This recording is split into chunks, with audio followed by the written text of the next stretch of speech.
Another relaxing day, off-grid, disconnected from whatever's out there.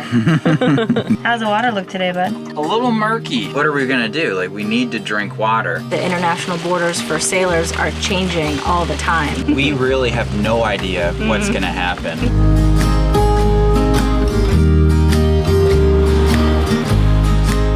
Previously on Project Atticus. After spending 3 years refitting our fixer-upper sailboat, we left the United States with only $2,000 and the goal of working while we cruised.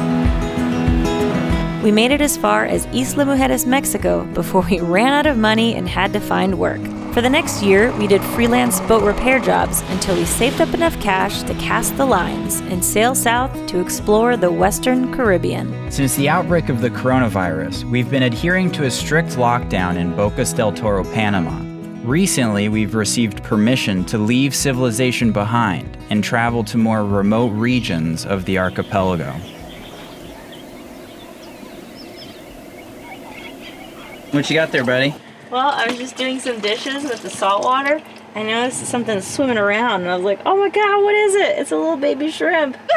What? He just hopped out. Here he is. You just swam out? He's right here. Come on, little dude. Breathe. Okay. One of the joys of doing dishes out here. Yeah. You get to make friends. Okay, be free, little guy. Good luck. It's a rough world out there. Well, it was a super gorgeous morning. There were dolphins all around the anchorage and the sun was out. But we're going to take this opportunity to go and explore the coast of Isla Popa. Heard there's a couple of cool beaches over there. Then across the bay, way over there, is another island called Cayo Aguas. Yeah. And we've heard that is really beautiful. So we're going to load up the dinghy with our snorkel gear and Exploration day. Yeah. Expedition exploration. Exactamundo.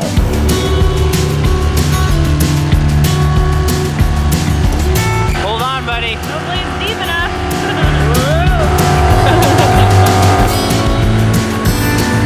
It's crazy to be just motoring under this jungle canopy. Yeah. Can we go underneath those branches over there? Yeah, let's check it out.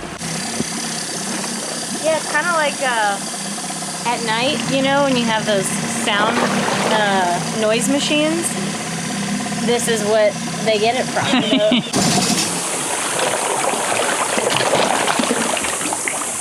Yeah, it's really pretty. Does it make you sleepy? Is it just me? Okay, buddy. We're not done adventuring.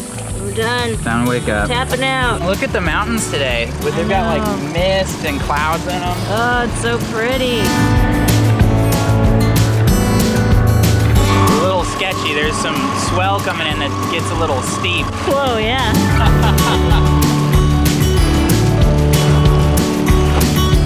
This looks pretty tricky up here. I think we can do it.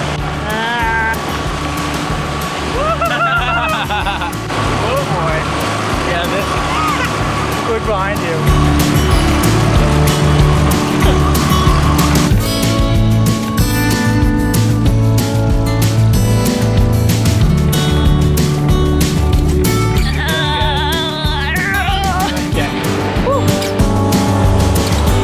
Yeah, so there's kind of a squall line offshore rolling in. We start feeling like a cold gust, we gotta get moving.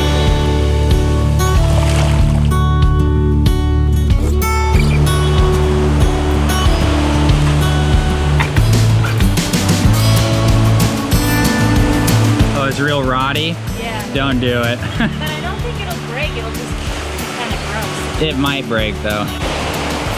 Yeah. I wouldn't go too far out. It's like Dirty Dancing, buddy. Come be my Patrick Swayze, buddy. Nope.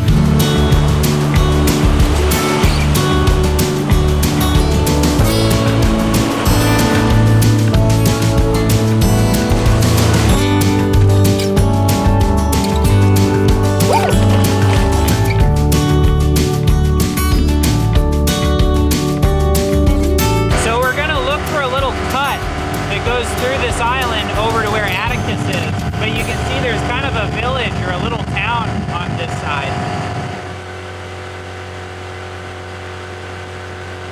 I don't think the bridge is working. Yeah, it's seen better days, it looks like.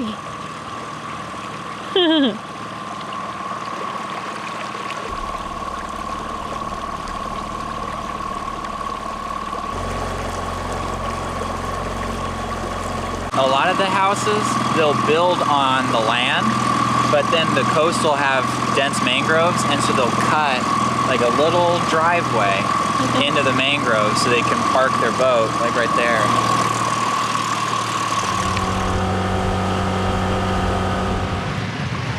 Well, it looks like we got here just in time. Yeah. It's getting crazy out there. Yeah, the squall is a comet.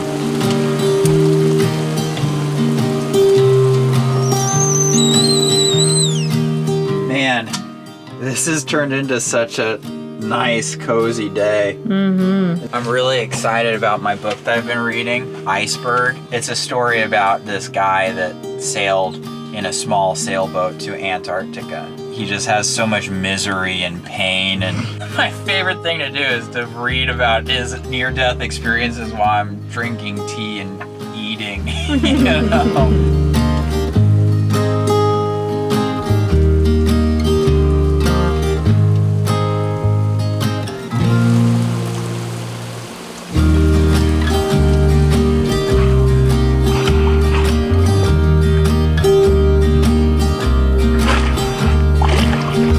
Well, the squall passed, the rain cleared up.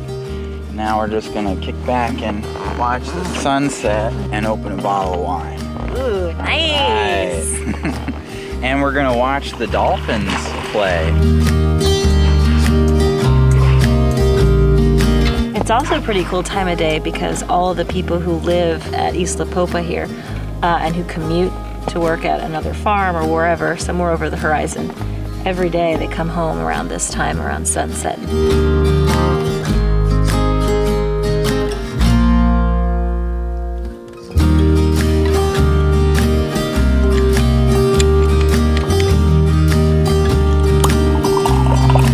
Very sophisticated pour. I was just gonna say, and the lick method. Yeah. You learned that on yachts? Yep. Chief stewardess taught me that one. Cheers, buddy. Cheers, bud. What are we drinking to? To another relaxing day, off-grid, disconnected from whatever's out there.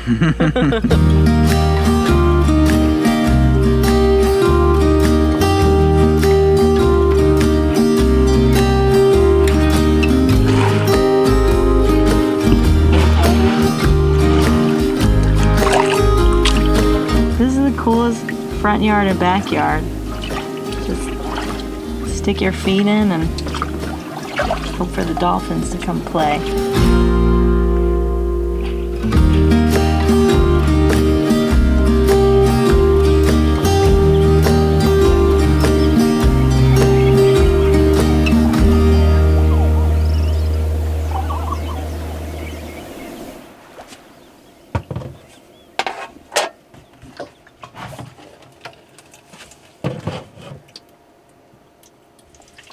How's the water look today, bud? A little murky.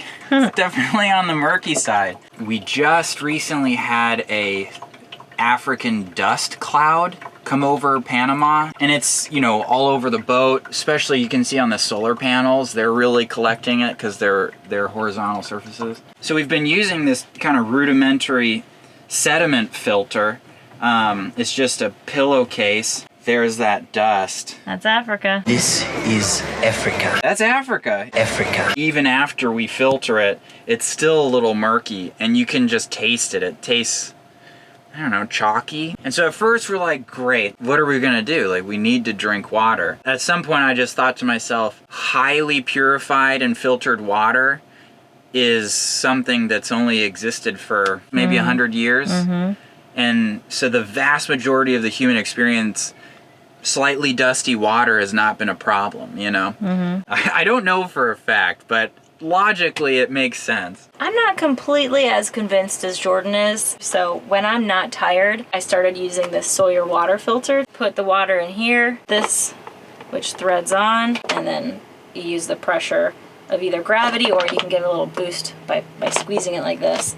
And that makes the water crystal clear again. I did just order the adapter that allows you to hook this up to like our sink faucet, and so we can use the foot pump to actually pump water through it.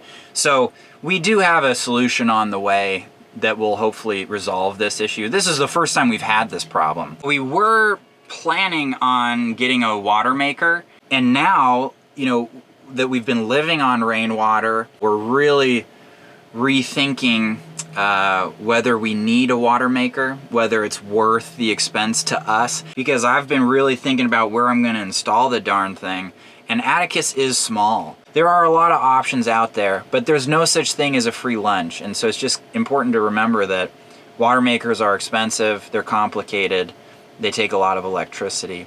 So it's not a simple thing of just saying, oh, go get a water maker, you know. If we wanted to live exactly the same way that we did in the States, but live that way out here, it would be really expensive, like probably cost prohibitively expensive for us. And so we've had to adapt to all kinds of different ways of living, and whether it be showering in salt water or dealing with the heat without air conditioning or drinking slightly dusty water, you know. These are things that at first you're like, what? You can't do that. And then you can. And it actually doesn't affect you very negatively. So I'm gonna fill up our water, and I think we're gonna go do some spearfishing. Oh, really? And see if we can't get some food to go with this murky, tasty water.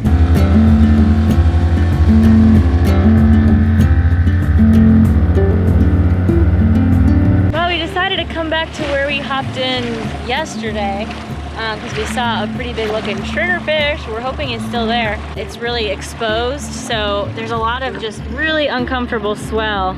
Just sitting here right now, I'm pretty queasy. But if it means big fish dinner, I'm willing to do it.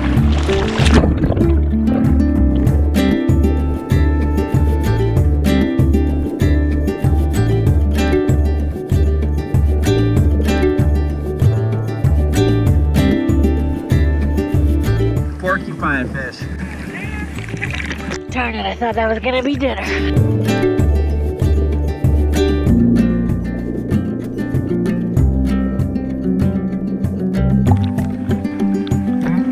Hey, swim. We saw one black grouper, which we missed. Everything else was pretty small. So we're gonna hop in the dinghy and try to look for a little bit deeper water.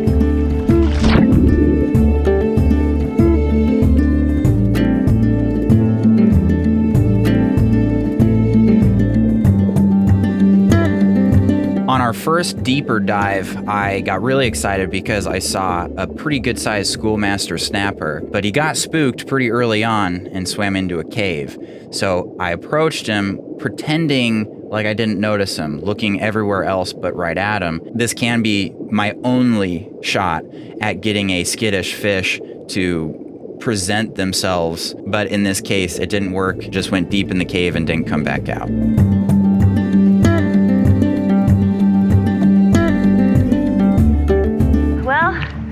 No luck today. It's gonna be a cold ride home without our wetsuits. Yeah, that was a mistake. Yeah.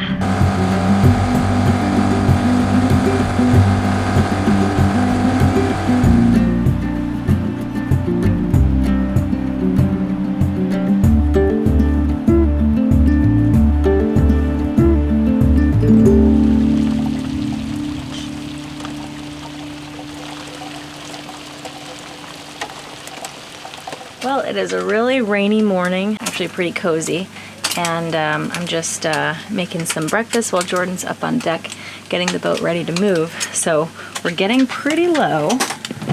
Refrigerator's basically empty, so we're having Spam and leftovers and a salad I whipped up together with our last fresh tomato. So gonna be a hodgepodge kind of breakfast and probably a hodgepodge kind of day. You know, for the last, 2 months, we've been poking our nose around the archipelago, and obviously I'm not happy the coronavirus happened, but it did have a side effect for us. It forced us to slow down, and it forced us to really get to know this archipelago, which was really fun. Yeah, otherwise we would have just blown on through and not got to see any of this. Yeah. But that being said, I think we're so used to living our lives in this very goal-oriented way that we're getting a little bit listless. With the pandemic, the laws in Panama and the international borders for sailors are changing all the time. Yeah, so we don't have a firm goal right now. We really have no idea what's going to happen. We never really did get to finish the projects that we need to do on Atticus before we're happy to take her offshore again. And so we're going to get back to doing some projects so that hopefully as borders start to open up, as hurricane season ends, we'll be ready to pursue the next goal. All right, bud. Let's get the show on the road. Okay. You ready for a wet ride? Yeah, I am. I'm actually really excited. Yeah, it'll be nice.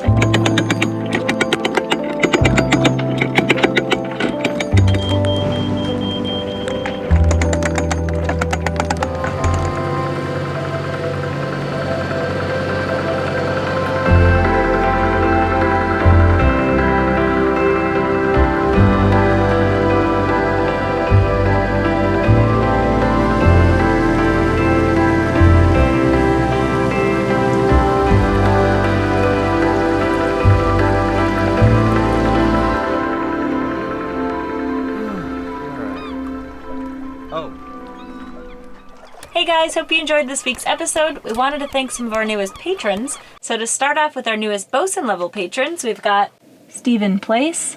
And next for our Yachtmaster patrons, we've got Painkiller Captain and Vernon Austin. And finally, thanks so much to our newest deckhand level patrons, Peter Ferguson, Mark Pearson, Jerry Brandt, Eddie and Andrea Robbins, Kelly Laura Green, Diane Britson, Christopher Ruber, Paul Wallace, Andres Zayas, Roger Finan, Hussein Karim, Eric Crouch, Ray and Kim DeBurge, Justin Wright, Alan Savoy, Jack and Wendy McIntyre, Paul Richter, Spencer Norby, Try and Error, Oscar Ochoa, and Ted Dooley. So thank you guys so much for your support. Without you, we would not be able to put so much love, time, and energy into these videos. And other than that, we'll catch you guys next Thursday.